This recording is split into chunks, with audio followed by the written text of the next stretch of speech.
Friday की जो closing थी वो हमारे लिए काफ़ी इंपॉर्टेंट थी।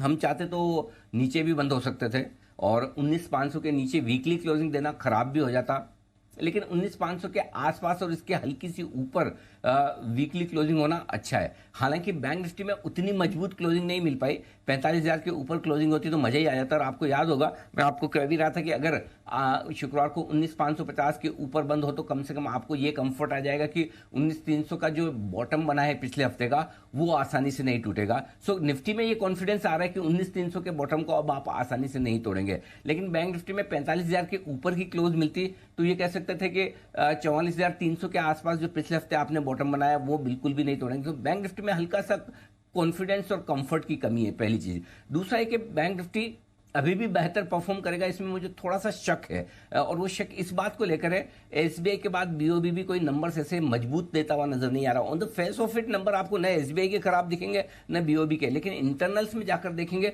तो वो मजा नहीं है नंबर्स में जो इस प्राइस पर और इस लेवल पर आपको चाहिए। सो आई थिंक बैंक निफ्टी को अब ये डिसाइड करना पड़ेगा कि उसे किसके दम पर ट्रेड करना है। वैसे देखा जाए तो वेटेज, इंपॉर्टेंस और प्राइस मूवमेंट प्राइवेट बैंक्स का ज्यादा बेहतर होता है और वही डिसाइड करते हैं। सो आई थिंक अब एक वो खेमा ऐसा बनेगा जहां प्राइवेट बैंक्स वर्सेस सरकारी बैंक वाला मामला बनेगा और लोग इन नंबर्स के बाद सरकारी बैंक से प्राइवेट बैंक्स में शिफ्ट होने की कोशिश करेंगे। और प्राइवेट बैंक्स के चाहने वाले बहुत हैं, खासतौर से एफआईज इन्वेस्टर्स में, वो कभी बेचते नहीं न बेचेंगे। सो आई थिंक एक शिफ्टिंग जरूर हो सकती है कि एक अच्छे रनअप के बाद एसबीआई, बीओबी जैसे प्राइवेट सेक्टर बैंक्स में थोड़ी प्रॉफिट बुकिंग आ सकती है और ये प्रॉफिट बुकिंग या तो बैंकिंग शेयरों को थोड़ा सा ढीला रखेगी और अगर मजबूत रखेगी तो प्राइवेट बैंक्स को। तो ये एक ट्रेड बनता हुआ दिखेगा जिस पर आपको फोकस करना है। अदरवाइज फ्राइडे की रिकवरी हमारे बहुत काम की है, मजबूत रिकवरी है और कॉन्फिडेंस बढ़ाने वाली भी। जी तो चलिए, ये एक अच्छी बात है, एक रिकवरी आई है, कॉन्फिडेंस थोड़ा बढ़ना भी चाहिए, बैंक्स भी फोकस में रहने वाले हैं।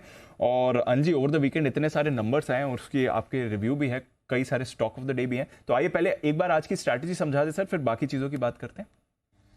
आज की स्ट्रेटेजी सिंपल है दीप, कोई खास ऐसा बहुत चिंता करने की बात नहीं। शुक्रवार को सुबह हम बात कर रहे थे कि मुझे 1-2 ट्रेडिंग सेशन ऐसे चाहिए जहां पर अच्छी वॉलेटिलिटी बन जाए, इंट्राडे में 2-3 बार लोगों के स्टॉप लॉस तेजी और मंदी दोनों की तरफ ट्रिगर हो जाए। आप सोचो कि तेजी होने वाली है और अचानक से प्रॉफिट बुकिंग आ जाए, आप सोचो कि ब्रेकडाउन होने वाला है और मार्केट जोर से घुसेगा और वहीं से घूम जाए। अगर इस तरह के 1-2 ट्रेडिंग सेशन मिल जाए तो आपकी बेस और बॉटम फॉर्मेशन की प्रोसेस बन जाए आराम से।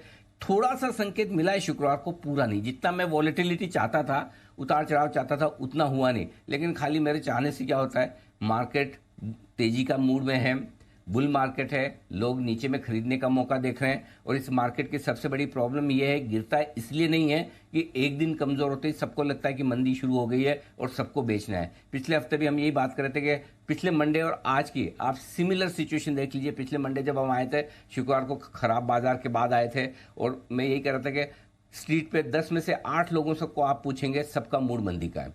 अरे बस टॉप हो गया, 20,000 पार नहीं करेगा। अगर हो सकता है 20,000 पार न करे, समय लगाए, टाइम लगाए, लेकिन इसका मतलब ये नहीं कि कोई 18,000 हो जाने वाला है। सो आई थिंक वो एक जो कॉन्सेंसस हो जाता है, 1 या 2 दिन बाजार नहीं चले, सबको हर रोज बाजार को हरे निशान में ऊपर ही बंद होते हुए देखना है, जो कि पॉसिबल है नहीं। और यही वजह कि तुरंत शॉर्ट्स बनते हैं। एक और चीज जो दीप आजकल हो रही हुई है, machine trades, high frequency trade ज्यादा होने लगे हैं और उसमें पोजीशन इतनी तेजी से बदलती है, तेजी और मंदी दोनों ही की तरफ। थोड़ा सा घटा, आपको कॉल राइटर्स कूद कूद कर आते हुए दिखेंगे, थोड़ा सा बढ़ेगा, पुट राइटर्स आ जाएंगे। सो वो सारी जो चीजें हो रही ना, वो बाजार को बहुत बढ़ने से और बहुत घटने से रोक रही है। जैसे आप सोचते हैं ज्यादा घटेंगे, आप पुट कॉल रेशियो पर ओवरसोल्ड हो जाते हैं, सब लोग मंदी में आ जाते हैं, मार्केट फिर ऊपर हो जाता है। सो आई थिंक इस हफ्ते भी आपको यही देखना है। सो अब इस हफ्ते 2 लेवल में आपको बता दूं जो बड़े इंपॉर्टेंट है आपके लिए, ऊपर और नीचे की तरफ। पहले नीचे के लेवल बता दूं, निफ्टी पर अगर आप 19,200 19,300 के नीचे जाकर ट्रेड करते हैं तो ही रिस्क है।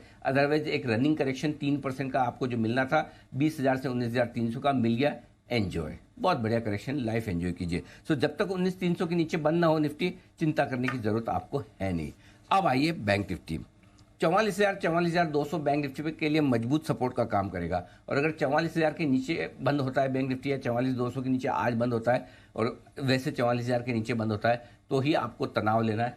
अदरवाइज आप लाइफ एंजॉय कीजिए, कोई दिक्कत वाली बात नहीं। तो आपको पता है कि रिस्क कितनी है, 19,300 और 44,200 ये आज के लिए आपके लिए, और जो पोजिशनल ट्रेड करें थोड़ा सा वो 19,200 44,000 इन लेवल्स पे नजर रखें। ऊपर 19,650 19,750 को पार करने में आएगा हमें पसीना, ठीक है, और यहां पर आकर प्रॉफिट बुकिंग आती दिखेगी। 19,750 को जिस दिन आप पार करके टिक कर बंद हो जाएंगे, आप समझ लिए 20,000 के पार भी निकलेंगे, नया हाई बनाकर थोड़ा और ऊपर जाएंगे। सो 19,750 के ऊपर जाएं तब आपको एक्शन लेना है, ठीक है, तेजी का भरपूर।